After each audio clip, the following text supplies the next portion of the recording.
There we've got Dr. Paul Ananaba, Senior Advocate of Nigeria, joining us next now to weigh in on that Supreme Court judgment on the Imo Governorship appeal. Thank you for coming on this morning, sir. Thank you.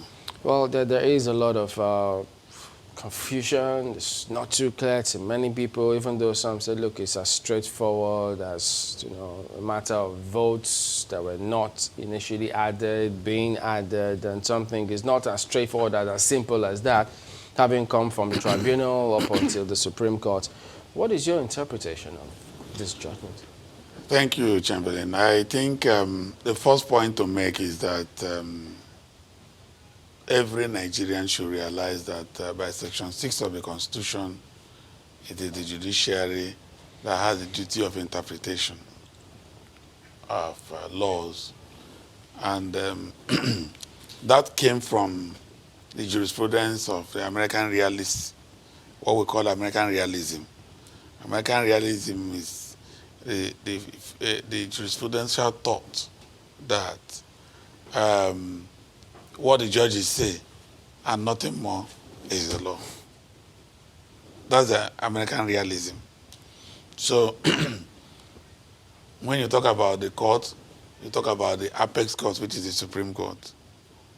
And the Supreme Court has a unique position, which was summarized by Justice, late Justice Chukwudi Akonoputa, who said that, see, this Supreme Court, they are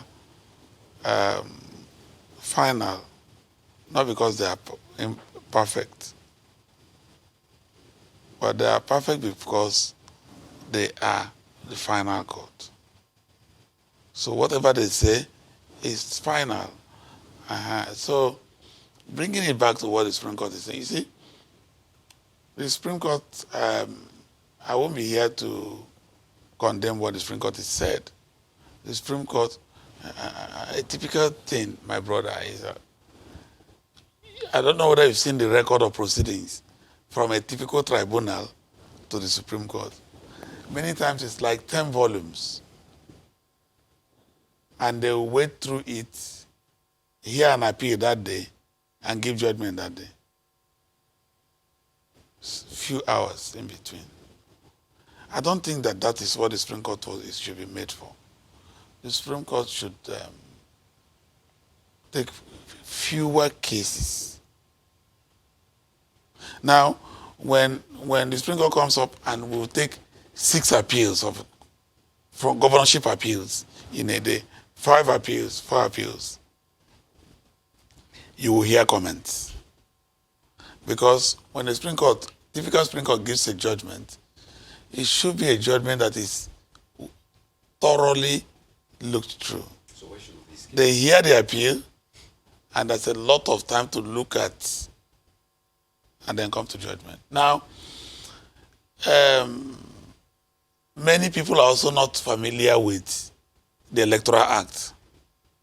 A tribunal and a court has powers to admit rejected results by INEC. Now, in this particular Imo case, the issue is, the expectation is that the Supreme Court respects concurrent finding of facts. That is, if the tribunal says something, the Court of Appeal says something, agrees with it. Appeal is by review. It's not fresh hearing. The Supreme Court ought to follow them on facts because the Supreme Court did not see the witnesses. Now, in this instance, the documents admitted through one witness. Over 300 results. Some of the figures out there, because there are so many calculations. Now you are going to calculation. That was why I gave you the background. Okay. Now, from the time the Supreme Court had the appeal, on the same day, I gave judgment. Would they have gone on to do that type of mathematics? Yeah, but if you look at those figures now, because many are trying to understand it, because yes, you can see that this was the initial result. Yeah. As announced by INEC at the time. Yeah. But eventually, we understood that yes, the person on the second list there was out of the fray. So he, at that point, the court eventually said it was no longer valid. Can you flip to the next one?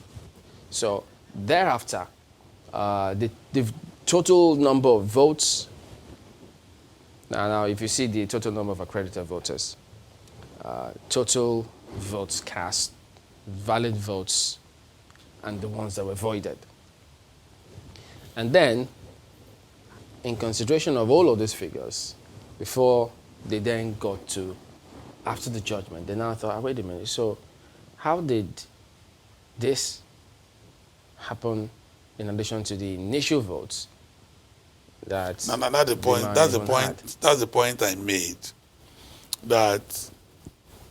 Yeah, but if you look at this next one, yes, having seen that total votes which was added, it now amounted to this. Which people now thought, but... That's the point I've made to you, that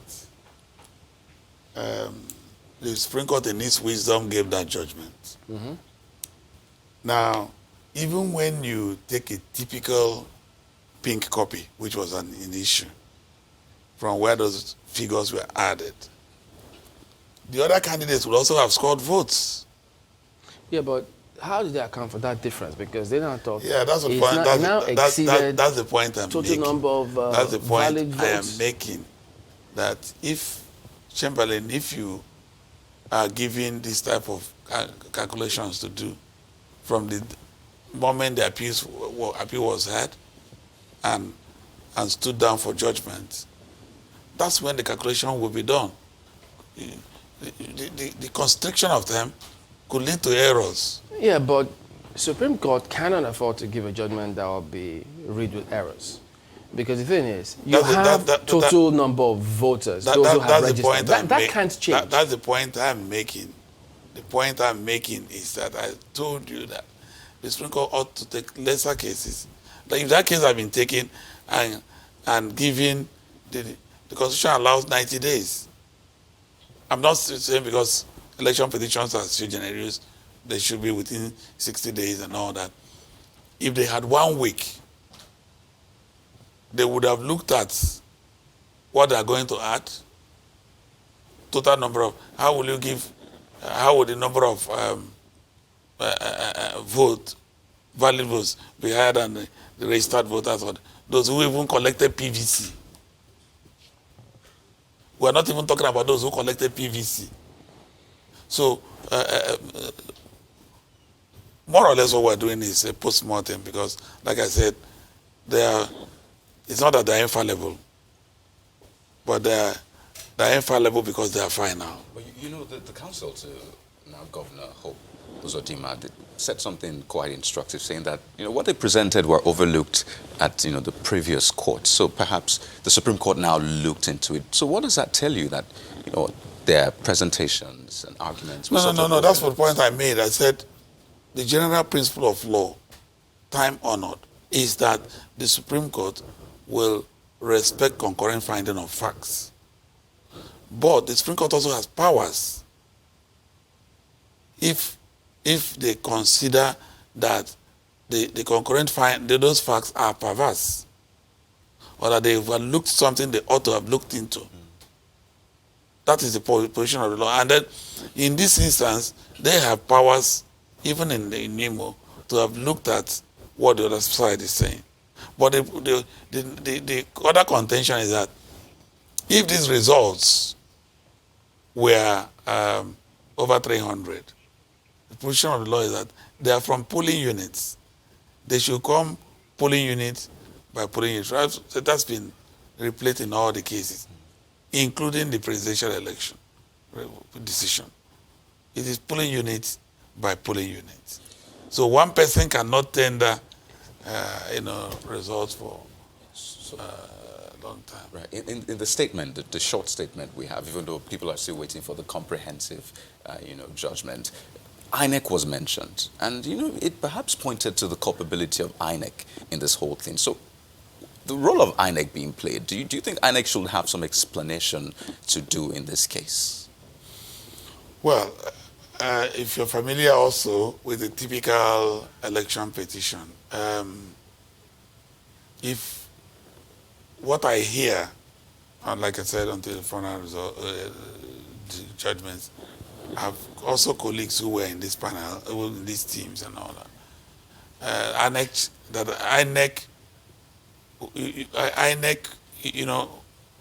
if it is a CTC, you get it from INEC. Now, if it's a pink copy is the result, duplicate result, given at the polling units. That's why I was saying that if it is given at the polling units, well, what the law had always been is that each polling unit agent of the party will come and tender the pink copy he collected. That's where the issues are coming from. Now, if one person tenders polling pink copy for the over 300, it becomes an issue. But the point I'm even making is that, is it possible to have, in this result that was added, the other parties over 300 should have gotten substantial result, because when you look at, when you look at on that day, there were House of Assembly elections, which were all very much, which APC did not win any of them. So it is the same set of people who we are voting. It means that on a neutral ground, both the first three candidates will score some substantial votes. So, but like I said, we have no basis. We cannot appeal the judgment of the Supreme Court.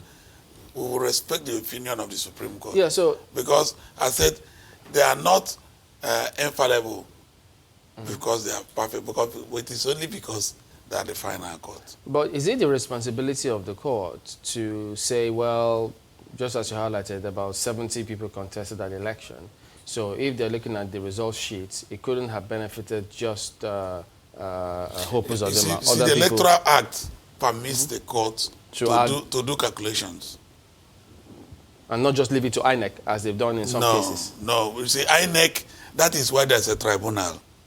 INEC will do theirs at the election point. If you disagree with INEC, you don't carry placards. You don't go on the streets and start fighting. You go to tribunal to say, this man excluded my scores. Look at it. If it is valid, add it to me. I am the winner. But is it the responsibility of the court, if having calculated, they now also let the public know the other results maybe that may affect, for instance, the court will not add only a candidate's scores.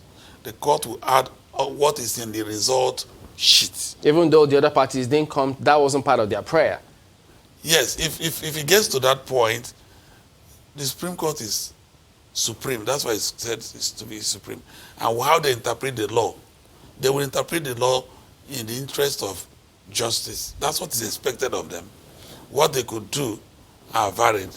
They can call for fresh election, can cancel the entire election, and there will be a fresh election. For example, if now you now see that there's now overvoting generally from the presentation you are seeing, there are more number of votes than the accredited voters. So in that instance, it will be unsafe. You remember the principle of law is that it is better for 99 people who are guilty to go free than for one innocent man. The law looks at justice in the law. Yeah. I just wanted to bring in, what the former governor said, put out a statement saying that he does not agree with the judgment of the Supreme Court, going on to say he thinks it is unfair, unjust, and does not reflect the voting that took place during the elections. He goes on to say it also didn't take care of the sensibilities of the people of Imo State. But then some other people have been doing a post-mortem, like almost every other Nigerian, and looking at what exactly transpired. And people are pointing to his team of lawyers, for example, saying that the approach was not as it should be. So do you think that this could have swung another way if this was handled in a different way? Well, those who are making those comments have their reasons. I'm not going to be here to talk about the legal team. I know that the legal team was led by one of the best hands available. It's possible that both judges and lawyers could also make mistakes. Let's not look at these things as perfect situations. You know, a typical case can be lost by one word alone. That's the technicality of litigation. And the best of such litigation, technicality comes out at election petition.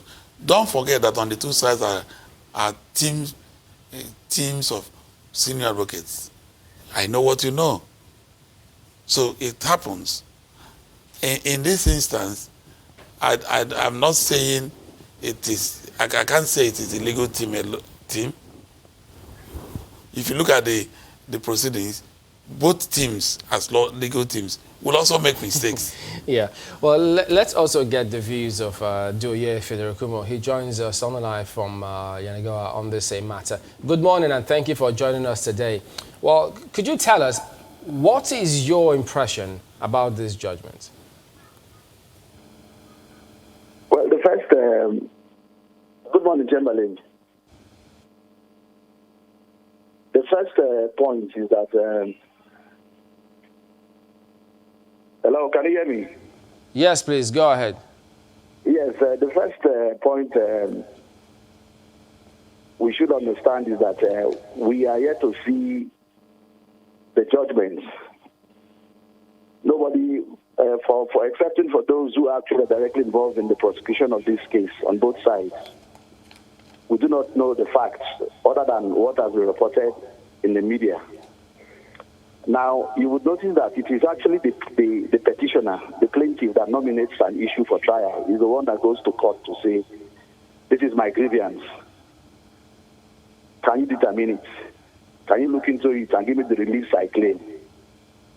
Now, if the case of Uzoduma, as reported in the press, is essentially that results from certain polling units were not accepted by INEC, they were excluded from the process of computation in determining who actually won the election. And that point itself is not actually the point. That point is not contested by INEC. INEC said yes, that they refused to accept those results. It becomes a question of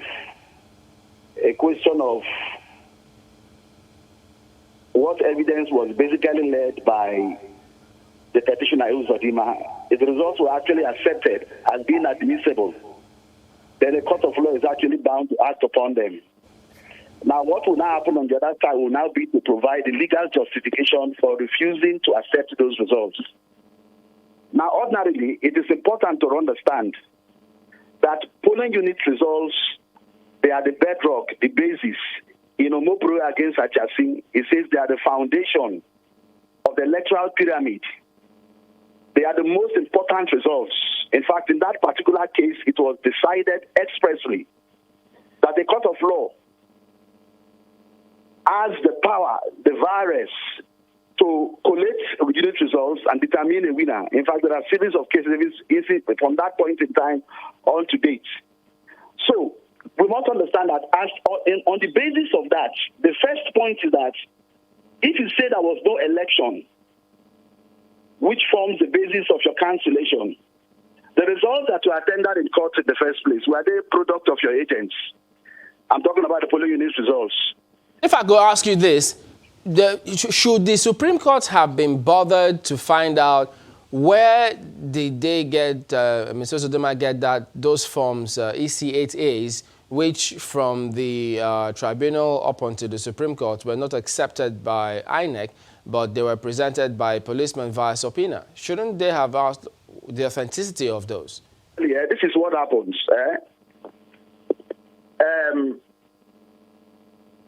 Unit results are actually primary evidence. whether they're actually in duplicate form. Two persons in law, or the persons in law that have the competence to tender them are basically the makers of those documents. You see, reception of evidence is regulated by law. It doesn't depend on the wishes of the party. There are two forms of evidence with regard to polling unit results that can be accepted in judicial proceedings. One, the primary evidence itself, which is the one that was actually signed by the agents of INEC, presiding officers that were appointed by them, along with agents of the party, if they so wish to sign. Then there's also the secondary form, which is what? The certified true copy. Any of those ones can be received. But the point is that once INEC designates agents, those agents sign unit results in conjunction with agents of the parties. Any of those persons have the right to actually tender them in the judicial proceedings. Because the INEC, we must understand, is an artificial person, what we call in law a persona ficta. It has two agents. Professor Mahmoud will not be in Southern Niger, the polling unit where elections are conducted to be the presiding officer. That is why the Supreme Court has repeatedly said that the presiding officers are the chief executives of that area. It is when they declare elections, cancel elections, that INEC will be bound to actually assess them. So the point is, nobody knows as at now, given the fact that we have not actually read the full breadth of the judgment, because this is I would describe it as a social media analysis, because we need to look at the evidence that was actually tendered. The Supreme Court, for example, was of the view that it was wrong for the trial tribunal and the Court of Appeal to discountenance the results that were tendered by Uzodimma. All right, Mr. Federico. Tendered consistent with law. All right. The only duty available to the Supreme Court was to be bound by them, to act on them. All right, we appreciate your thoughts on this matter. Doye Federico calling in from Yenagoa on this matter. But a lot is still very unclear until those full details are published by the court. But there are the relevant parts of the judgment are clear. You see, at the Supreme Court, no magic actually ought to happen. Because there's a record from the tribunal to the Court of Appeal. What you are going to Supreme Court to do is to review, rehear, not a fresh thing. Except in very few instances that you are allowed to bring in fresh evidence. There was no fresh evidence. The point was that those results were tendered under subpoena by a witness. So it's very clear. But if it were tendered and then they know the polling units, by polling units, which they belong, wouldn't that have helped to a clarity so people can compare those polling units with what INEC? This is technical election petition case. Now, if there are 300 polling units where those ECHAs are from, how will someone who was not at the polling units when they were issued tender them? Because he will not answer questions on them. So what happens to proving the case beyond reasonable doubt? That's the point. Proving beyond reasonable doubt is that I am Mr. A. I was Mr. Uzodimma's or Chief Uzodimma's agent in that polling unit. This is the result. This is the time the result was. Election started. This is when it concluded. This is the result reflecting that INEC signed, I signed, other units signed. You are questioned. Were you actually there? Was your name submitted as an agent? And all that, and all that, and all that. That is proof beyond reasonable doubt. On a final note, do you see the full judgment answering some of these questions that have been raised? It will answer them. Why it will answer them is that even if it answers them not to the satisfaction of you and I, that judgment is perfect because it is final. It goes back to where you started. That's why I started from the judicial. That's the extent of its perfection. Judicial foundations for judgment. It's not about activism or commentary. All we will be doing now is to take it to the debates, to the arguments. They have taken Because that he's a decision. president. I am not comfortable with the judgment as a practitioner, but I am bound by that judgment. Why are you not comfortable? You have seen the facts. I thought that precedents set earlier would have been followed, because particularly the documents being talked about, when it came for a subpoena, that the witness that tendered such document would not have answered question with respect. That's why when we have a global witness in any election petition, what we call a star witness, that witness gives evidence with respect to the entire state or the entire constituency. Often you see the judgment saying he could only be at the collation center. He cannot be in different places at different times. He cannot give evidence to one unit. So if it is tendered in that manner, it is a new jurisprudence that I don't know where it will lead to.